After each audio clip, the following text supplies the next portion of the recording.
AR, MBR, PC, accumulator, एक और लिख लीजिए ID, जिसे हम इंस्ट्रक्शन डिकोडर बोलते हैं, इंस्ट्रक्शन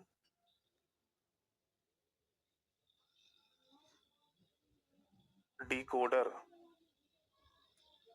एक और लिख लीजिए छठवां, एक IR होता है जिसे हम इंस्ट्रक्शन रजिस्टर कहते हैं, इंस्ट्रक्शन रजिस्टर। इंस्ट्रक्शन को हिंदी में वैसे अनुदेश कहा जाता है, ठीक है ना। आप लिखना चाहें तो लिख लीजिएगा कहीं पर, इंस्ट्रक्शन को हिंदी में क्या बोलते हैं बेटा, अनुदेश, ठीक है। और सातवां लिखिए इनपुट आउटपुट रजिस्टर, जिसको IO रजिस्टर का नाम भी दिया जाता है। क्या बोलते हैं इनको, इनपुट आउटपुट रजिस्टर, ठीक है जी। तो अगर हम बात कर रहे हैं किसी भी CPU के तीसरे भाग की, या CPU की बात कर रहे हैं जिसमें स्टैंडर्ड कंप्यूटर कॉन्सेप्ट की अगर बात करें, तो 7 रजिस्टर का कॉन्सेप्ट है, MBR, MAR, PC यानी program counter, accumulator, ID, IR और IO, ये 7 रजिस्टर होते हैं। अब जो नई टेक्नोलॉजी आ रही है तो उनमें रजिस्टर की संख्या बढ़ भी सकती है, बस 7 तो ये होंगे होंगे, यानी 7 रजिस्टर का कॉन्सेप्ट तो ये होगा ही होगा। ये बात समझ में आ गई सभी को। बाकी दूसरा पार्ट क्या है, दूसरा जो भाग है उसे हम कंट्रोल यूनिट का नाम देते हैं, कंट्रोल यूनिट। और तीसरा जो पहला है बोलिए, या इधर से नीचे से पढ़ेंगे तो तीसरा हो गया, दैट इज अरिथमेटिक लॉजिकल या लॉजिक यूनिट, ठीक है। तो CPU के 3 भाग होते हैं और तीनों भागों के नाम क्या हो गए, arithmetic, logical unit, control unit और मेमोरी यूनिट। अब किसी ने बोला कि मेमोरी यूनिट का मतलब क्या है, सेट ऑफ रजिस्टर्स। रजिस्टर्स क्या होता है, combination of flip flop. Flip flop कैसे बनते हैं, लॉजिक गेट से। आगे समझ में सब कुछ।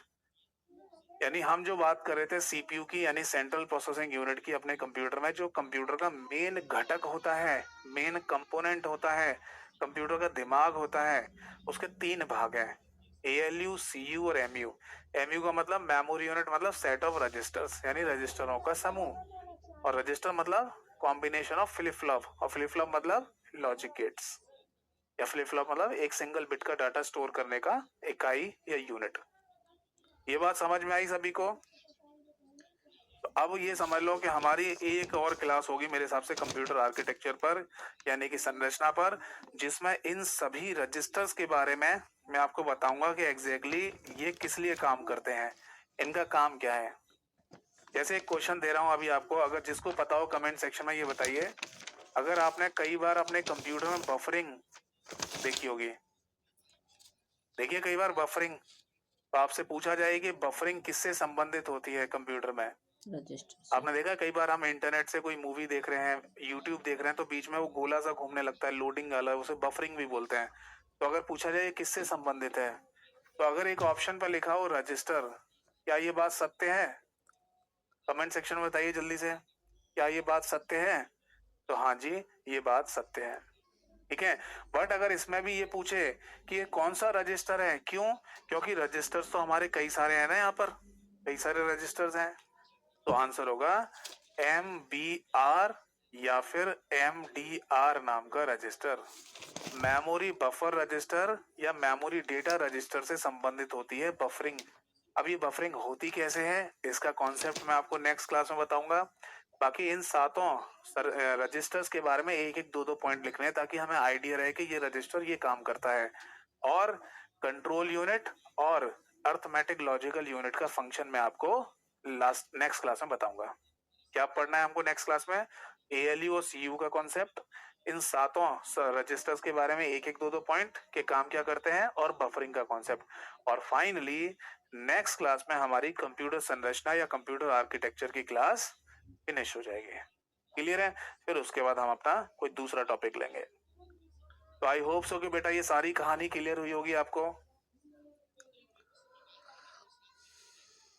आप कहीं भी पढ़ लीजिए, कंप्यूटर सभी जगह बिल्कुल बेसिक बेसिक सा पढ़ा रहे हैं, बिल्कुल बेसिक बेसिक सा, जो कि अब एग्जाम में पूछा नहीं जाता।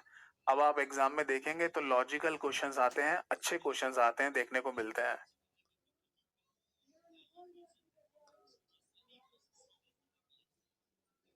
ठीक है जी, तो यहाँ तक की कहानी सभी को क्लियर है। अब जिसका जो भी कोई डाउट है अब पूछ लीजिए, क्या पूछना चाहते हो। अखिलेश जी पूछ रहे हैं सर जी सीपीसीटी की डेट बता रहे हैं अगस्त में। अच्छा, देखिए आप सभी लोगों के लिए जिन्होंने बोला कि सर हमारे एग्जाम अब आने वाले समय में आ रहे हैं तो एक वीओडी भी डलवा दीजिए, तो ये बात मैंने अपनी मैनेजमेंट टीम को बोल दी है और उन्होंने इस बात को एक्सेप्ट भी किया है। ठीक है जी, आपके लिए खुशखबरी है कि आप अब लाइव क्लासेस तो अटेंड करेंगे ही करेंगे।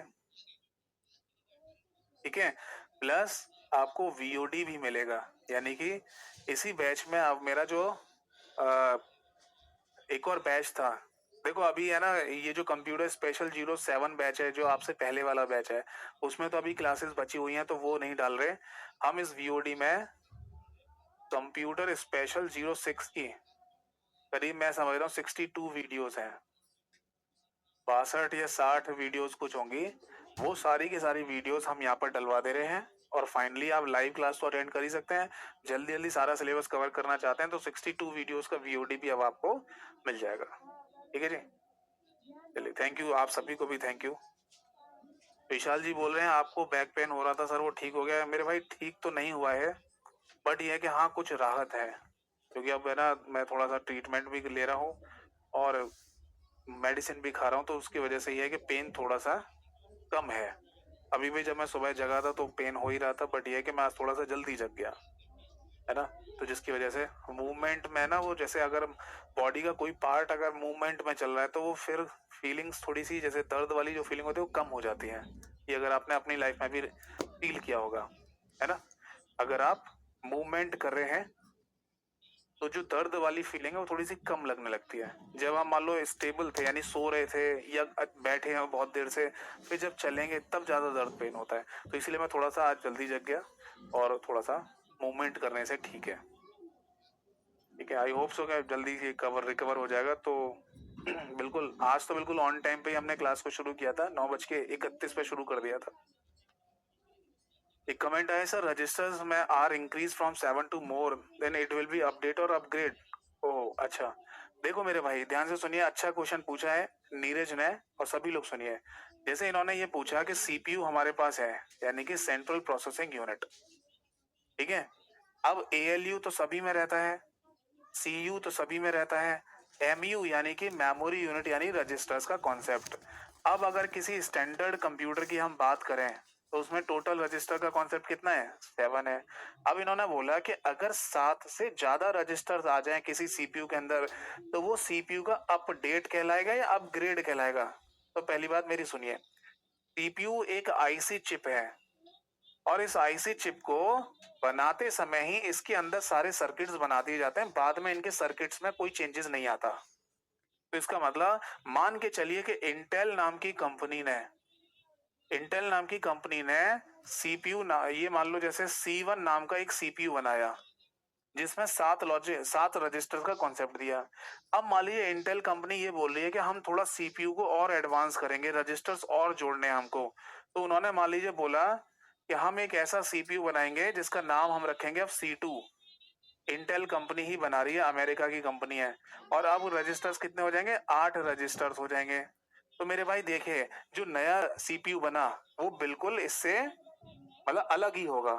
बिल्कुल अलग का मतलब ये नहीं है कि ये कॉन्सेप्ट ये 7 रजिस्टर वाला हटा देंगे आप। भाई आप ये सोचो, जैसे अभी हमने देखा कि विंडोज, एक और एग्जांपल देख लो और समझ में आ जाएगा। अब अगर आपसे कहा जाए कि विंडोज 10 चल रही थी, अब इसके बाद अभी नई विंडो लॉन्च हुई है माइक्रोसॉफ्ट कंपनी की, विंडोज 11। तो विंडोज 11 अगर आप बोलें कि विंडो 10 से आप अपने कंप्यूटर में विंडो 11 डाल लो, तो आप ये क्या कर रहे हैं, आप विंडोज का अपग्रेड कर रहे हैं, विंडोज को अपग्रेड कर रहे हैं, अपडेट नहीं कर रहे। ध्यान से सुनिए, आप विंडो 10 से विंडो 11 डाल रहे हैं कंप्यूटर में तो विंडोज का अपग्रेड कर रहे हैं, अपडेट नहीं। क्योंकि अपडेट किसमें आ रही होंगी, अपडेट तो आपकी विंडोज 10 में आ रही होंगी अभी भी, अगर आपकी विंडो 10 जेन्युइन है, खरीदी हुई है। या मान लीजिए उन कंप्यूटर जिसमें विंडो 7 विंडो 8 पड़ी हुई थी पहले से, तो माइक्रोसॉफ्ट कंपनी ने विंडो 10 उनमें फ्री में डाल दी है। तो अगर ये जेन्युइन वाला केस है तो विंडो 10 में क्या आ रही होंगी, अपडेट।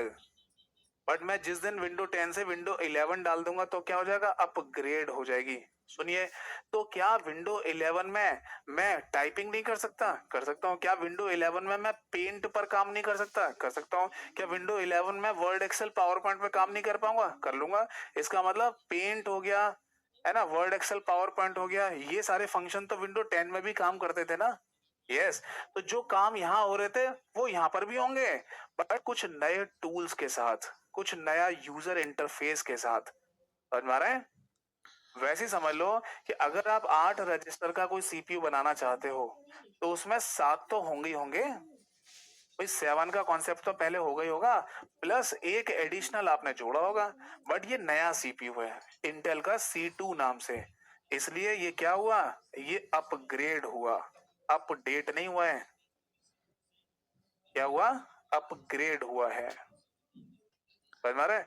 जनरली मैं आपको एक टर्म और बता देता हूँ, ये बिल्कुल यूनिवर्सल है, आप इसे ऐसे समझो कि कभी भी अपडेट की बात आती है तो हमेशा जनरली सॉफ्टवेयर की बात होगी, वहां पर हार्डवेयर की नहीं होती है। अपडेट हमेशा सॉफ्टवेयर किए जाते हैं, और जो अपग्रेड शब्द हम इस्तेमाल करते हैं, ये शब्द हम दोनों के लिए कर सकते हैं, सॉफ्टवेयर के लिए भी कर सकते हैं और हार्डवेयर के लिए भी कर सकते हैं। ठीक है जी, सॉफ्टवेयर कॉमा हार्डवेयर दोनों के लिए हम अपग्रेड शब्द इस्तेमाल कर सकते हैं, बट जब अपडेट करते हैं तो केवल सॉफ्टवेयर के लिए करते हैं। अब मुझे बताओ, सीपीयू हमारा सॉफ्टवेयर है या हार्डवेयर है? तो सीपीयू हमारा हार्डवेयर है, तो हार्डवेयर के केस में क्या होगा, अपग्रेड होगा। मैंने बोला विंडोज 10 है, ये विंडोज 10 क्या है, ये एक सॉफ्टवेयर है, तो सॉफ्टवेयर के केस में क्या हो सकता है, दोनों ही हो सकते हैं, यानी अपग्रेड भी हो सकता है और अपडेट भी हो सकता है। तो जैसे मैंने कहा विंडो 10 से विंडो 11 डल गई तो अपग्रेड हो गई, विंडो 10 ही पड़ी हुई है कंप्यूटर में और उसकी विंडोज की अपडेट आई है तो आपने उसे इंस्टॉल कर लिया या अपडेट कर लिया उसको। समझ में आ गया? जल्दी से कमेंट सेक्शन में बताओ ये बात सारी क्लियर है? चलो, नैन्सी का कमेंट है, सर आईसी मेमोरी का यूज किस जनरेशन में हुआ था? देखो, आईसी का जो कॉन्सेप्ट है वो तीसरी जनरेशन से आया था, कंप्यूटर की 3rd जनरेशन से।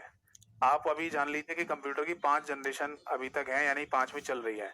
पहली जनरेशन आधारित है वैक्यूम ट्यूब्स पर, सेकंड जनरेशन ट्रांजिस्टर्स पर, थर्ड जनरेशन आईसीज पर, चौथी जनरेशन वीएलएसआईसी पर यानी माइक्रो प्रोसेसर पर, और 5वीं जनरेशन यूएलएसआई पर या फिर आर्टिफिशियल इंटेलिजेंस पर। अर्पित ने पूछा, सर डेली क्लास का पीडीएफ नहीं मिलेगा? बेटा मैं ये कैसे लिखूंगा, ये तो आप ही को लिखना पड़ेगा। इतने पॉइंट्स में दिमाग से बोलता जाता हूँ, लिखते जाता हूँ, इनको कैसे लिखूंगा मैं, ये तो आप ही को लिखना है। और मैं अभी एक सक्सेस आईएएस ऑफिसर की कहानी बता रहा था, नहीं, इंडियन एडमिनिस्ट्रेटिव सर्विस, इंडिया की सबसे, ये सर है तो सर से भी ऊपर की पोस्ट समझ लो आप। उनका इंटरव्यू समझ पढ़ रहा था, मैं सुन रहा था, और उन्होंने यही बोला कि अगर अपनी लाइफ में कोई सक्सेस व्यक्ति है पढ़ाई में तो वो अपने नोट्स खुद बनाता है। और मैं समझ रहा हूँ कि एक आईएएस ऑफिसर अगर इस बात को बोल रहा है तो कहीं ना, हम तो कुछ तुच्छ प्राणी हैं, अभी तो कुछ है भी नहीं, तो उसने कुछ सोच समझ के बोला होगा। चलिए आज की क्लास और सेशन को ही समाप्त करते हैं। नेक्स्ट क्लास में अब एक क्लास और होगी जिसमें मैंने जैसे बताया ये टॉपिक डिस्कस करूंगा, ठीक है, और कंप्यूटर आर्किटेक्चर और संरचना की क्लास खत्म करके नेक्स्ट टॉपिक पे जाएंगे। Thank you so much class, जय हिंद, वंदे मातरम।